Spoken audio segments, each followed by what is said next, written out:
प्रिय श्रोताजनों, इस कार्यक्रम का शुभारंभ विधिवत रूप से हमारे मान्यवर पटवा जी ने आप सबके सामने किया। इसके बाद ही जो भजन प्रतियोगिता का प्रथम भजन मंडल अपनी रचना प्रस्तुत कर रहे थे, ऐसे थे भजन मंडल मछवाई। उन्होंने भजन प्रतियोगिता के नियम 1 या 2 का पालन इसलिए नहीं किया, हमसे पहले उन्होंने पूछ लिया था। ना तो उन्होंने समय का ध्यान रखा और ना ही उन्होंने अन्य बातों का, चूंकि वह भजन प्रतियोगिता से बाहर से प्रोग्राम दे रहे हैं।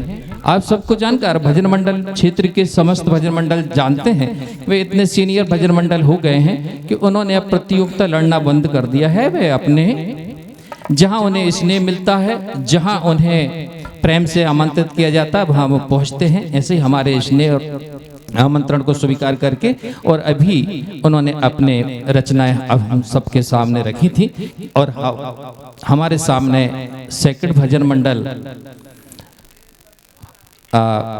मंडल बाबई पंडाल में उपस्थित है। किंतु उसके पूर्व आप सबके सामने वह इस भजन प्रतियोगिता के माध्यम और इस भजन प्रतियोगिता को सफल बनाने हेतु हमारे मंडल ने अर्थात आयोजन मंडल ने कुछ शर्तें तय की हैं।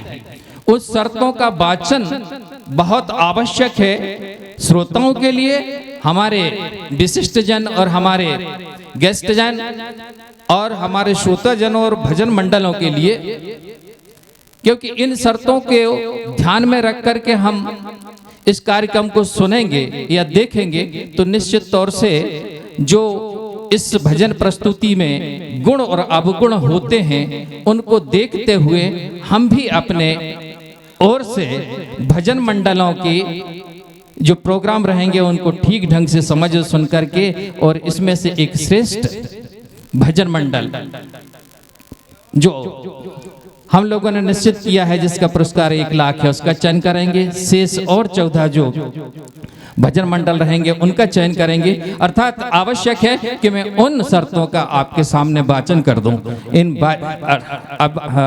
उन शर्तों को ध्यान पूर्वक सुनेंगे हमारे श्रोताजन और जो हमारे भजन मंडल सामने जहां मेरी आवाज जा रही होगी, जहां सारे भजन मंडल रुके हुए हैं उन सब तक मेरी आवाज पहुंच रही होगी, वह सब ध्यान दें कृपया। पहली शर्त रही है प्रतियोगिता के प्रथम चरण में गणेश वंदना गायन आवश्यक रहेगा।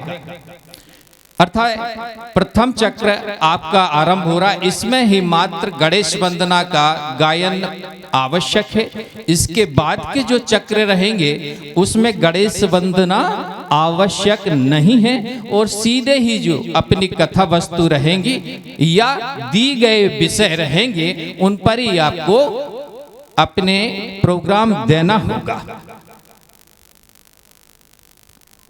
दूसरी चीज एक और आवश्यक, इस कार्यक्रम में आवश्यक नहीं है कि आप अपने मानव चेतावनी गाएं, सिर्फ गणेश वंदना करें, 2 से 3 अपने आराध्य के दोहे बोलें, तत्पश्चात अपने कथा वस्तु का कार्यक्रम दे सकते हैं। दूसरी शर्त है मंडल स्टेज पर पहुंचकर अधिक समय तक साजबाज में समय व्यर्थ न करें एवं समय समाप्त होने पर अपने वाद्य यंत्र नहीं बजाएं, जय जयकार करते हुए मंच को छोड़ दें।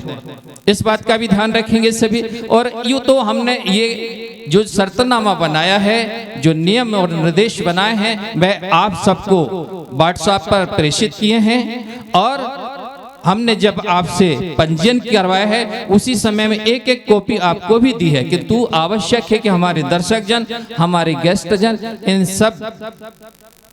सभी जनों को हम ये स्पष्ट करना चाहते हैं, इसलिए आवश्यक लगा कि एक बार पुनः इसका वाचन कर दें।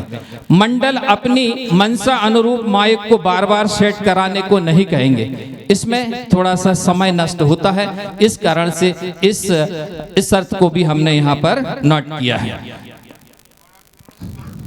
सभी मंडल एक बार माइक सेट किए गए सिस्टम पर ही कार्यक्रम प्रस्तुत करने का कष्ट करेंगे।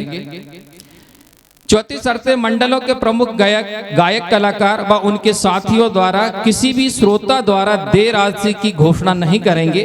उपरोक्त घोषणा कार्यक्रम संचालक द्वारा ही की जाएगी। कोई आपके पास श्रोताजन जाते हैं तो कृपया उसको संकेत दीजिए कि ये व्यवस्था आगे है, सामने है, वहां से ये अपना नाम का उद्घोष करा लें। एक प्रतियोगी मंडल के कलाकार दूसरे मंडल के सहयोगी नहीं हो सकेंगे। मंडल निर्धारित समय का विशेष ध्यान रखेंगे। आमंत्रित करने पर मंच पर शीघ्र ही पहुंचेंगे व समय समाप्त होने पर शीघ्र ही मंच को छोड़ेंगे। कार्यक्रम में मंडलों द्वारा ढोलक का अधिक समय तक प्रदर्शन भी वर्जित रहेगा। मंडलों को गणवेश में कार्यक्रम प्रस्तुत करने पर प्राथमिकता मिलेगी। अगला बिंदु है, मंडलों के सहयोगियों अर्थात झेलों द्वारा गायक को अधिक समय तक टीका देना व बार बार हुंकार भरने से श्रोताओं का ध्यान भंग होता है। अतः इस पर नियंत्रण करते हुए कार्यक्रम की प्रस्तुति देना होगा। आप इस विधा में मैंने देखा है कि कई बार जो अंतिम पंक्ति के दो शब्द होते हैं, वो दो शब्द जो आपके झेले की हुंकार होती है वो दबा देते हैं, वो श्रोताओं को सुनने नहीं मिलते। इसके कारण से श्रोता ये सोचकर अचंभित रह जाते हैं कि आखिर इस गायककार ने अंतिम में दो शब्द बोले क्या तुकबंदी भी ठीक थी या नहीं थी। तुकबंदी से जो भजन रचनाकार होते हैं वही समझते हैं तुकबंदी क्या होता है भजन क्षेत्र में। मीणा जी समझ रहे होंगे। कई बार देखते हैं कि तुकबंदी शब्द यदि लास्ट में किसी चरण आप के से हुआ तो नीचे जान के से समाप्त होना चाहिए, और उसको ढकने यदि रचनाकार ने जान के शब्द के जगह जान की बोल दिया या भान का बोल दिया तो वो अशुद्ध हो जाता। इस बात को ढकने के लिए हमारे झेला कहीं कहीं ज्यादा हुंकार भर के इस बात को दबा देते हैं और अशुद्धि को नष्ट कर देते हैं। जो मंडल की कमजोरी होती है हमारे तक नहीं आने देते हैं। इस कारण से कई बार अपनी चोक को मंडल इस बात का प्रयोग करते हैं। हम बहुत बारीकी से देखेंगे इस बात को, और श्रोता जन भी इस बात को ध्यान रखेंगे कि अपनी अशुद्धियों को और तुकबंदी को ठीक से दबा जाते हैं भजन मंडल। इस कारण से इस बात का हम उल्लेख कर रहे हैं।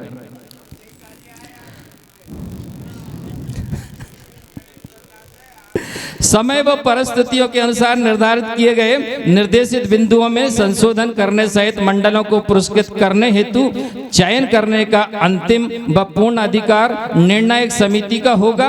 इसमें किसी को भी तर्क वितर्क करने का अधिकार नहीं होगा एवं अंतिम निर्णय समस्त प्रतियोगी मंडलों को मान्य करना होगा। और अंतिम अग्रिम बिंदु और भी है, पंजीकृत मंडल को आयोजन दिनांक पर रात्रि 9 बजे तक निर्धारित स्थल पर पहुंचकर उपस्थिति की सूचना निर्णायक मंडल को देना होगा। ये हमने नोट किया था। और वह सभी शर्त जो कार्यक्रम के पंपलेट में दिए गए कुछ निर्देश हैं वो यथावत रहेंगी, अर्थात इसी से संबंधित रहेंगी। इस बात को भी ध्यान रखना होगा। यह हमारे कुछ एक निर्देश थे, कुछ हमने कंडिकाएं आपके सामने बनाई थी, उसका मैंने वाचन किया। सभी भजन मंडलों ने ध्यान से इसको सुना होगा। और पूर्व में जो हमने आप लोगों को ये प्रश्न बांटा था उसका भी अवलोकन करके आपने अध्ययन किया होगा, और इसको देखते हुए आप अपनी प्रस्तुति देंगे। मैं अपनी बात यहीं पर समाप्त करते हुए अग्रिम